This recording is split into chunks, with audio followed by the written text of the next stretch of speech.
He woke up to a city that knew how to breathe, but not how to remember. The ceiling above him was unfamiliar. Cracked, yellowed, quiet in a way that felt practiced. For a moment, he didn't panic. That came later. At first, there was only the sense that something was missing. Not his wallet. Not his phone. Something closer. Something that should have answered when he reached inward and asked, "Who am I?" Nothing responded. No echo. No name. Just a hollow space where certainty should have lived. Outside, a city was already awake. And it had forgotten him. He sat up slowly, waiting for memory to return. It didn't. The room offered no help. A bed with unfamiliar sheets. A jacket hanging by the door that felt like his, but proved nothing. In the bathroom mirror, a man stared back. 30-something. Tired eyes. A face that looked like it had once belonged somewhere. "Okay," he whispered. The voice sounded right.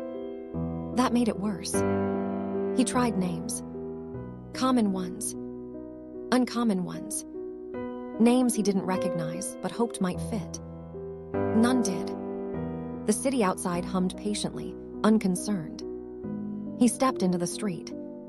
People passed him, close enough to brush shoulders, far enough to not see him. He stopped a woman. "Excuse me," he said. "Do you know me?" She looked confused, then annoyed, then uncomfortable. "No," she said, pulling away. "Sorry." He tried again, and again. Each time the answer was the same.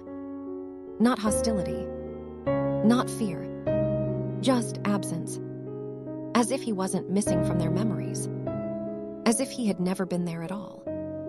The government building smelled like paper and dust. That felt important. Records meant memory. A clerk scanned his face without interest. "Name?" "I don't know," he said. She sighed, typed anyway. Nothing came up.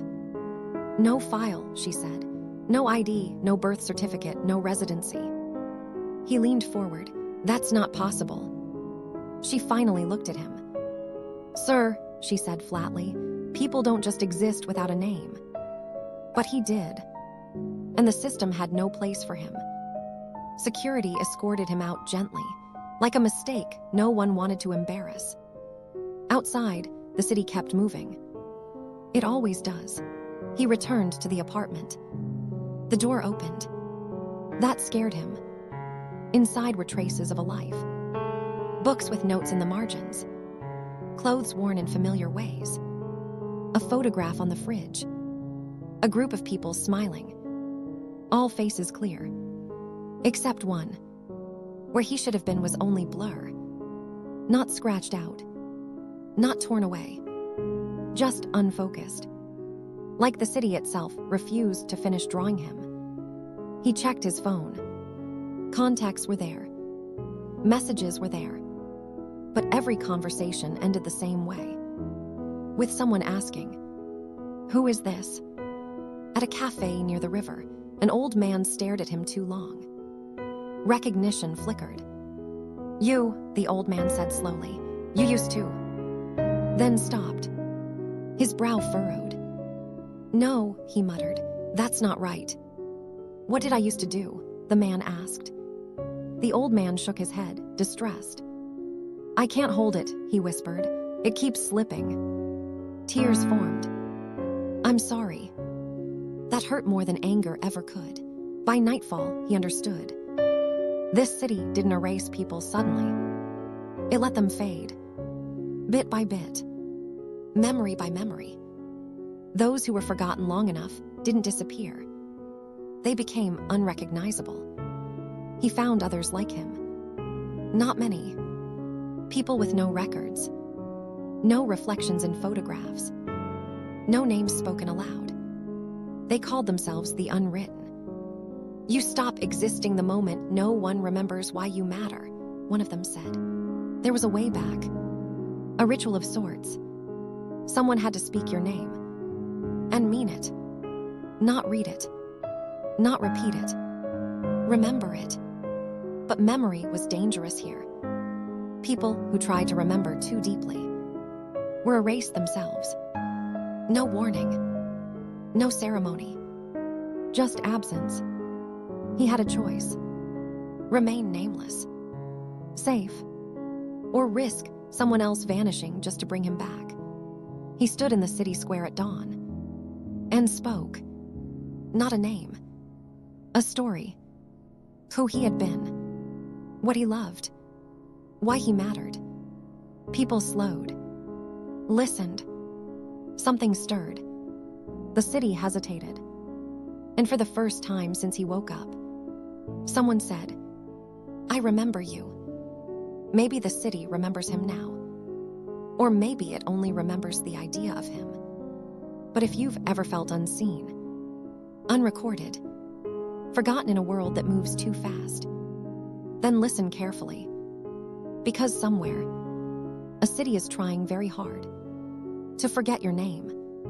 He stood in the city square at dawn, and someone said, "I remember you." 3 words. Fragile. Dangerous. The city did not react all at once. No alarms. No lights flickering. Just a pause. A hesitation in the way the air moved. As if the streets themselves were deciding whether to allow that sentence to finish existing. Because in this city, memory was never neutral. The woman who spoke didn't know why she remembered him. She frowned immediately after, confused by her own certainty. She said, "I don't know your name, I just know you." Her hands trembled. Not fear. Recognition without context.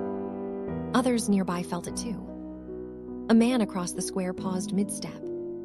A child tugged at her mother's sleeve and asked, "Why does that man feel familiar?" The city responded subtly. Streetlights dimmed even though it was morning. A digital billboard glitched, repeating the same word. Loading. Memory was trying to recompile. And that was dangerous. The unwritten had warned him. The city allows ideas. It resists specifics. Names were specifics. The woman who remembered him collapsed an hour later. Not physically. Existentially. By afternoon, no one could recall her face. Her apartment was empty. Her name removed from directories. Her messages unsent retroactively. She had remembered too deeply. And the city corrected the imbalance. He felt the guilt immediately. Heavy. Unavoidable. This was the trade. To be remembered was to risk someone else becoming forgettable. The unwritten gathered that night beneath an overpass. "This is why we stay small," one said. "No ripples." Another shook their head. But ripples are the only way back. They looked at him differently now. Not invisible, but volatile. The city didn't use police to enforce forgetting. It used convenience. Maps rerouted you away from places tied to erased people. Search engines auto-completed away from dangerous questions. Photos blurred themselves. Even language adapted. People stopped saying, "Do you remember when?" They said, "Wasn't there something like?" Memory became speculative. Soft. Non-committal. Safe. The city rewarded vagueness and punished certainty. He realized then, the city didn't hate him. It feared him. Because he represented something memory-based systems can't control. A person who mattered. Without permission. Beneath the subway stations, there was an archive. Not official. Not digital. Handwritten journals. Audio tapes. Objects labeled with names no one remembered anymore. This was where the city's rejects ended up. Caretakers lived there. People who remembered on purpose. One woman showed him a shelf. "This is where you go," she said. A blank space. Already waiting. "You've been fatting longer than you think." He asked the question he had avoided since waking up. How did I start disappearing? She hesitated. Because you stopped being useful to the story the city tells about itself. He listened to old recordings. His voice, different, certain. He had been a documentarian, not of events, of people. Specifically, people the city preferred not to notice. Night workers, caretakers, those who maintained systems but were never credited.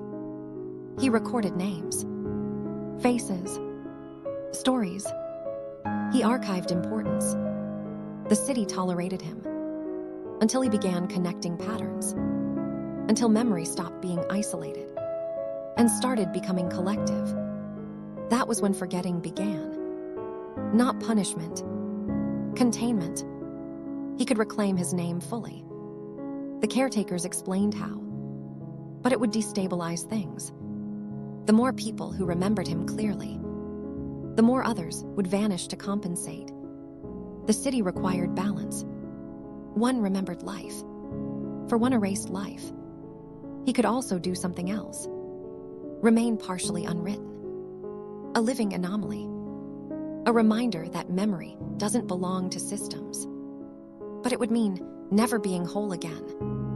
Never being fully known. The unwritten watched him decide. Silently, he didn't take his name back. Instead, he became a carrier, a moving archive. He traveled through the city, telling other people's stories. Names that were fading, lives about to be lost to silence. He spoke them aloud and moved on. Before the city could retaliate, people wouldn't remember him, but they would remember each other. The city adapted. It always does. But it couldn't erase everything. Some names stuck. Some memories rooted. If a city forgets you, but you remember others, do you exist? And if someone remembers your story, but not your name, is that enough? Somewhere, a man walks through familiar streets. No one notices. But every day, someone else is remembered. Because of him, and the city breathes. Uneasily. Cities, like people, adapt. They learn patterns, they learn threats, and eventually they learn deception. For a long time, the city erased people quietly, efficiently, with the confidence of something that believed forgetting was invisible. But now there were gaps. Not errors, not glitches. Gaps where memory should have settled and didn't. The city began to feel watched. Not by cameras, not by systems. By consequence. It began gently. When people searched for names that no longer existed, they didn't get blanks anymore. They got answers. Polished ones. He moved away. She changed industries. They were never registered here. Each response felt reasonable, reassuring, complete. Too complete. The city didn't deny memory anymore. It reframed it. And people accepted that gladly. Because confusion is uncomfortable, but false clarity feels like rest. The man noticed it first because lies have weight. Truth leaves echoes. Lies leave smoothness. And the city was becoming smooth. The unwritten had always faded quietly. Now they were being replaced. One woman vanished and a substitute appeared in her job. Same desk, same handwriting, different life. No one noticed the transition, except the man. He stood beside people who had been edited and felt the wrongness hum beneath their words. They spoke confidently about memories that didn't belong to them. They smiled at places they had never been. The city wasn't deleting anymore. It was overwriting. And overwriting was far more dangerous. Because erased people could be mourned. Replaced people could not. At the next gathering beneath the overpass, fewer unwritten arrived. Those who didn't stay long. Something's different, one whispered. When I try to remember myself, I hear another voice answering. The city was no longer afraid of memory. It was impersonating it. It happened on a train platform. No announcement, no warning. Every screen flickered at once. Not static, not error. Text. Just one sentence. "We are keeping you safe." The man felt it immediately, the pressure, the attention. The city was no longer pretending he didn't exist. It was speaking to him. People around him didn't react. They didn't see the message. Their screens showed advertisements, weather, time. This message was not public. It was intimate, personal. A city doesn't talk unless it feels threatened. He walked. The words followed him not on screens, but in the architecture. Curves softened, corners widened, sound dampened. The city was adjusting itself around him. Like a body bracing for impact. The archive caretakers explained it slowly. Cities aren't built on truth. They're built on agreement. On shared narratives, who matters, who counts, what gets remembered. When memory becomes unstable, power follows. And power hates instability. The man had broken something fundamental, not by resisting erasure, but by redistributing remembrance. People remembering each other without permission. Names surviving without authorization. That wasn't nostalgia. That was rebellion. "So the city lies now," he said. The caretaker nodded. Because lies preserve structure, truth reshapes it. The city didn't want silence anymore. Silence invites questions. Lies invite sleep. He noticed new routes opening for him. Paths that felt encouraged, streets that flowed too easily. He was being guided. Not forced. Persuaded. The city began placing people in his path, people on the edge of forgetting. People whose stories were heavy, dangerous. "If you carry them," the city seemed to say, "you will break." It wanted him overloaded, exhausted, ineffective. Because erasing him hadn't worked. So now it tried balance. But something unexpected happened. The more stories he carried, the lighter he felt. Because memory shared is memory distributed. And weight divided loses its power. The city hadn't anticipated generosity. The first report sounded harmless. People remembering events that never happened. Entire friendships with no origin. Shared grief with no loss. At first, the city allowed it. False memories are easy to manage. But these weren't random. They clustered. They aligned. People remembered helping each other. Protecting strangers, sharing names. Memory was mutating, not backward but sideways. Not nostalgia, not history. Possibility. The city panicked quietly. Because lies can only replace truth, they can't compete with meaning. And meaning was spreading. The city made him an offer. Not in words, in sensation. For one full day, everyone remembered him.